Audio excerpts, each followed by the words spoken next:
Hola chicos, ¿cómo están? Bueno, vamos a repetir. Este video es una repetición de la última clase por Zoom que tuvimos, a la que no pudieron asistir casi la mayoría.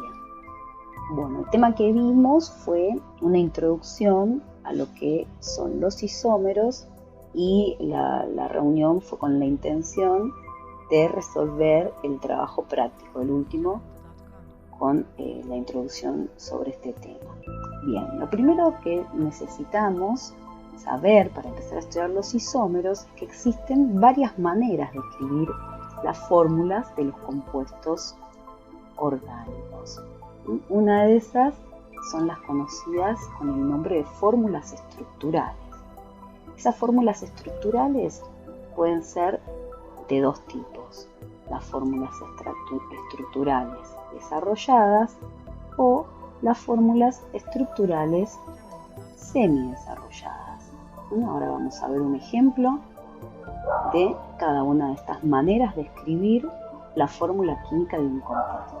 La otra forma que vamos a estudiar, que va a ser necesario para introducirnos en este tema, es la fórmula que se conoce con el nombre de fórmula empírica o fórmula molecular. Bien, vamos a escribir la fórmula, ¿sí?, en estos tres tipos diferentes de formatos del butano. Bien, butano, el prefijo but, de paso repasamos, nos está indicando que se trata de una cadena con 4 átomos de carbono. Y la terminación ano nos está indicando que esos carbonos son carbonos saturados. ¿Qué quiere decir esto? Que todos los carbonos están unidos a 4 átomos mediante enlaces simples. Bien, entonces, comencemos con la fórmula desarrollada. Antes vamos a achicar los cartelitos para dar lugar a la escritura de esta fórmula. La fórmula estructural desarrollada entonces del butano sería esta. Aquí están desplegados todos los enlaces simples del carbono, que ya habíamos dicho que era un carbono saturado, ¿sí? Tiene sus 4 enlaces simples, todos los átomos de carbono tienen esos 4 enlaces simples y están todos unidos a hidrógenos. Bien, bueno, esta es la fórmula desarrollada, en donde se despliega la estructura del butano en este caso. Fíjense que este átomo de carbono está unido a 3 átomos de hidrógeno. Lo mismo que este otro átomo de carbono, ¿sí?, está unido a 3 átomos de hidrógeno. Estos otros 2 carbonos, sin embargo, están unidos cada uno a 2 átomos de carbono. Bien, esta información la podemos dar de otra manera, de una manera simplificada. Y esa manera simplificada es la fórmula estructural semidesarrollada, que se escribe de esta manera, ¿sí? Entonces, como habíamos dicho, tenemos los 4 átomos de carbono en cadena que conforman al compuesto butano, y en cada uno de ellos se indica la cantidad de hidrógenos a las que están unidos estos carbonos. Bien, y esta sería una fórmula estructural semidesarrollada. Bien, nos queda ahora ver la fórmula empírica o molecular. La fórmula empírica o molecular lo que nos va a dar va a ser la información de la cantidad y clase de átomos que están presentes en el compuesto, en el butano. Como podemos ver en las dos fórmulas, hay 4 átomos de carbono, ¿sí? 1, 2, 3, 4, aquí también son 4 los átomos de carbono, y los hidrógenos son 10 hidrógenos, ¿sí? 3 y 3 son 6, 2 y 2 son 4. Si contamos individualmente tenemos 1, 2, 3, 4, 5, 6, 7, 8, 9 y 10. Bien, ¿cómo sería entonces esta fórmula empírica o molecular? Sencillamente así, nos estaría indicando la cantidad de átomos de carbono, 4, y la cantidad de átomos de hidrógeno. Esta fórmula, ¿sí?, no se puede simplificar, nos da la cantidad total de las especies de átomos presentes en una estructura. Bárbaro. Bueno, vamos a la tarea que tenían que hacer. Bien, ustedes tenían que escribir fórmulas estructurales de hidrocarburos saturados. Esto ustedes lo tienen. Entonces vamos ya a ver cómo serían esas estructuras. La primera que tenemos que resolver es el octano. Y vamos a usar, yo voy a usar en este caso para poder tenerlas todas acá, la fórmula semidesarrollada. Para el octano les tendría que haber quedado en esta fórmula. Fíjense que tenemos todos los carbonos en línea, 8 carbonos, y cada uno de ellos con los hidrógenos a los que están unidos. Este sería el octano. Ya en el ejercicio dice que todos son hidrocarburos saturados, entonces ya sabemos que los enlaces que va a haber van a ser todos simples. El siguiente compuesto es el 2-metilheptano. Aquí lo pueden ver. Ya deberían haber practicado lo suficiente como para saber que el EP significa 7, que ese 7 me está indicando 7 átomos de una cadena de 7 átomos de carbono. El 2, ¿sí?, es el número que me va a indicar en dónde se va a producir la ramificación, y que la ramificación es un metilo. Met, acuérdense que era el prefijo que significaba 1. Bien, el próximo compuesto que tenían que desarrollar era el 3-metilheptano. Acá lo pueden ver. El otro compuesto pedido que seguía en el trabajo era el 4-metilheptano. Bien, vamos a achicar esto para poder hacer espacio y poner en pantalla los siguientes compuestos de los que tenían que dar su fórmula estructural. Podrían haberlo hecho con la fórmula estructural desarrollada. Bueno, es el otro compuesto pedido, que aquí tenemos el 2,3-dimetilhexano. Vamos a poner un poquitito más grande porque después en el segundo ejercicio vamos a tener que trabajar. Lo que nos pide es identificar los carbonos primarios, secundarios y terciarios, y lo vamos a hacer sobre estas imágenes. Así que permítanme acomodarlas antes de pasar a ver los otros 3 compuestos de los que se pidió en su fórmula estructural. El próximo compuesto pedido es este, que es el 3,4-dimetilhexano. El otro compuesto pedido, este que podemos ver acá, que es el 3-etil. Acuérdense que los sustituyentes se tienen que ir nombrando según el orden alfabético. Entonces tenemos un metil y un etil. Vamos a marcarlos para que no queden dudas. Los sustituyentes serían las ramificaciones, ¿no? Acá tenemos un metil y acá tenemos un etil.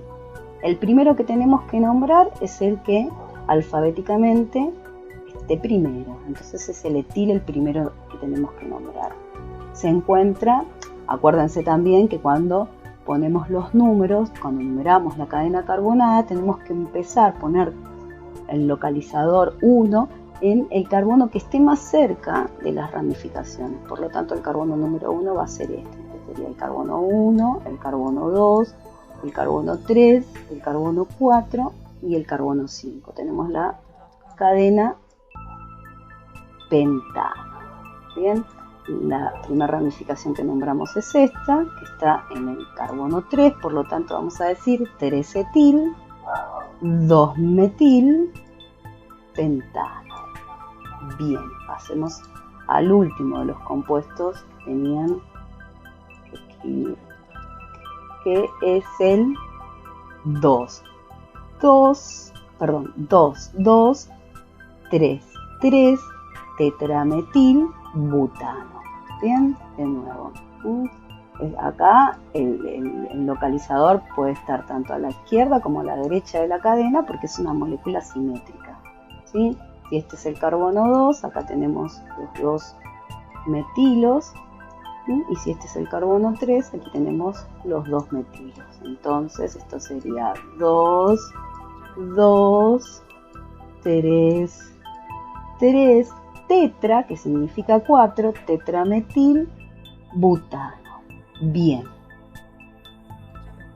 La tarea seguía de esta manera. Tenían que indicar sobre esas fórmulas estructurales cuáles de los carbonos eran primarios, cuáles secundarios, cuáles terciarios y cuáles cuaternarios. Vamos a hacer eso sobre las estructuras estas.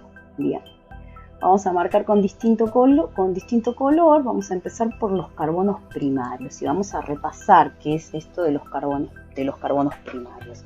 Los carbonos primarios son aquellos carbonos que están unidos solamente a otro átomo de carbono, a un solo átomo de carbono. Por lo tanto, esos carbonos los vamos a encontrar en los extremos de las cadenas, ¿sí? Aquí. Todos los carbonos que estén unidos a 3 hidrógenos van a ser carbonos primarios. Y esos carbonos son carbonos que siempre se encuentran en los extremos de las ramificaciones y de las cadenas principales en los compuestos orgánicos. En este caso solamente estamos trabajando con hidrocarburos. Pero bueno, aquí los marcamos a todos para que les quede la tarea resuelta. Así pueden corregir los errores que hayan podido tener y reforzar su conocimiento acerca de las estructuras de los hidrocarburos. Bien, aquí marcamos todos los carbonos primarios. Bien, los carbonos secundarios van a ser aquellos unidos a 2 átomos de carbono.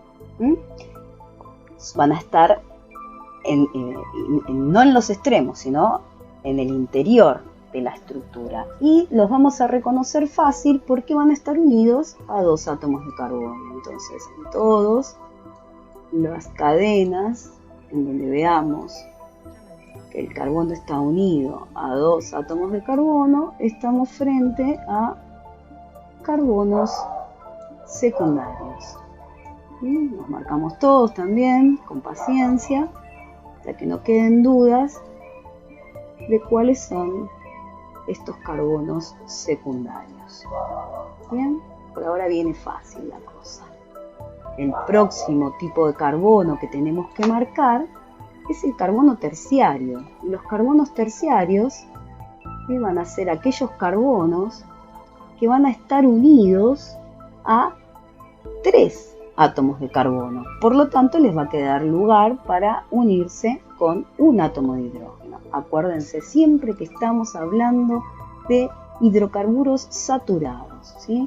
Hay que tener en cuenta en los alquenos y en los alquinos los enlaces dobles para hacer esta categoría que no va a ser tan evidente con la presencia de los hidrógenos.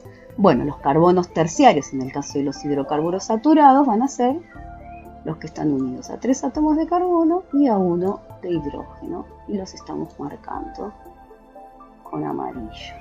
¿Bien? Muy bien.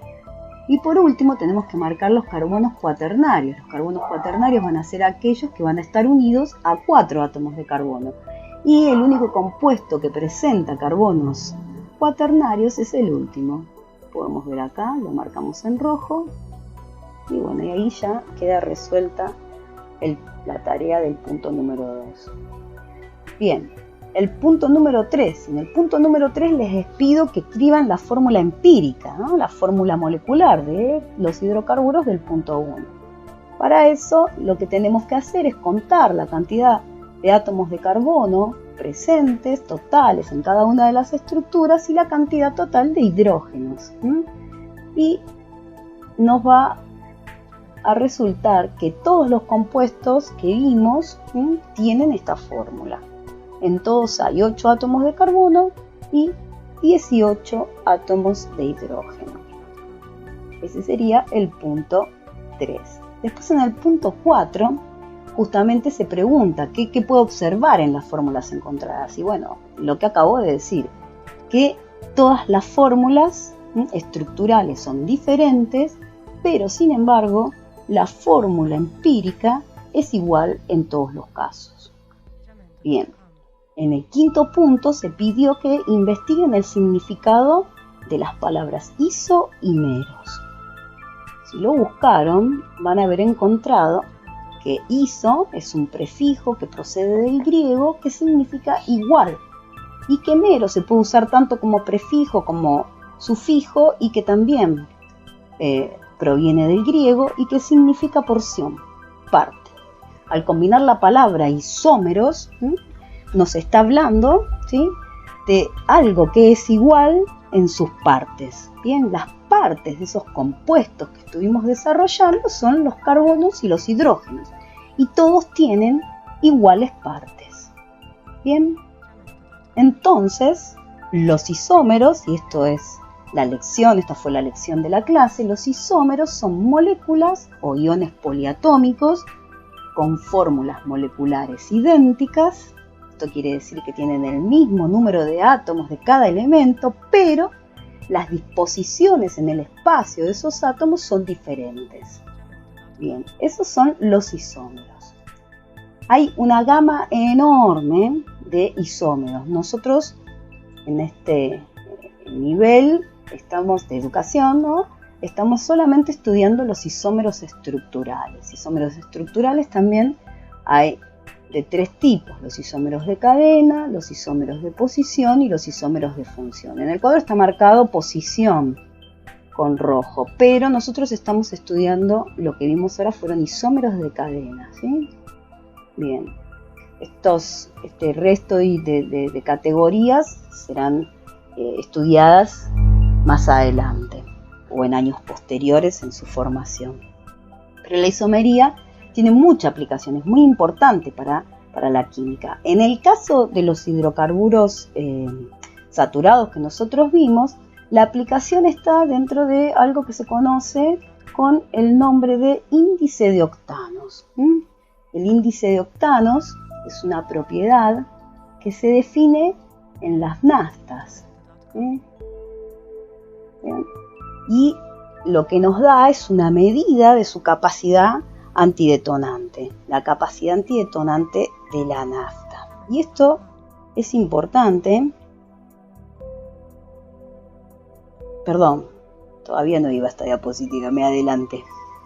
Bueno, estábamos, ¿no?, hablando de la capacidad antidetonante. ¿Qué pasa? Cuando se quema la nafta en el interior del cilindro del motor del automóvil, la explosión debe ser tal que empuje al pistón de forma suave y continua.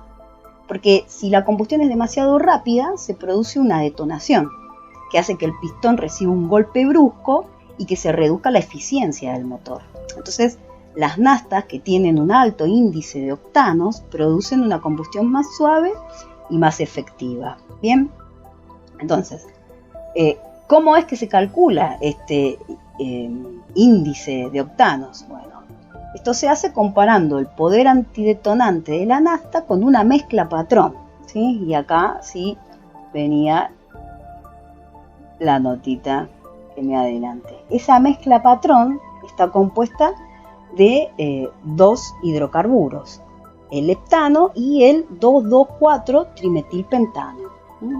A este último a los dos se le asignan poderes antidetonantes, ¿no es cierto?, que van a ser los que se van a tener en cuenta para comparar a las naftas. Bueno, aquí podemos ver la fórmula del heptano y el poder antidetonante que se le asigna. El poder antidetonante asignado para el heptano es 100. Y acá podemos ver la fórmula del otro hidrocarburo, el 2,2,4-trimetrilpentano, que claramente es un isómero del octano, al que se le asigna un poder antidetonante de 0. Entonces podemos afirmar que el hidrocarburo más detonante es el heptano. Y por ejemplo, si una nafta posee 90 octanos, significa que su capacidad antidetonante es una mezcla que contiene un 90% del 2,2,4-trimetilpentano y un 10% del heptano. Mientras más alto sea el contenido de octanos, la nafta va a detonar de manera de que la combustión sea suave, ¿sí? Controlada, para que la eficiencia del motor sea la máxima y que no se dañe tampoco. Bueno, esto era todo lo que se vio en la clase de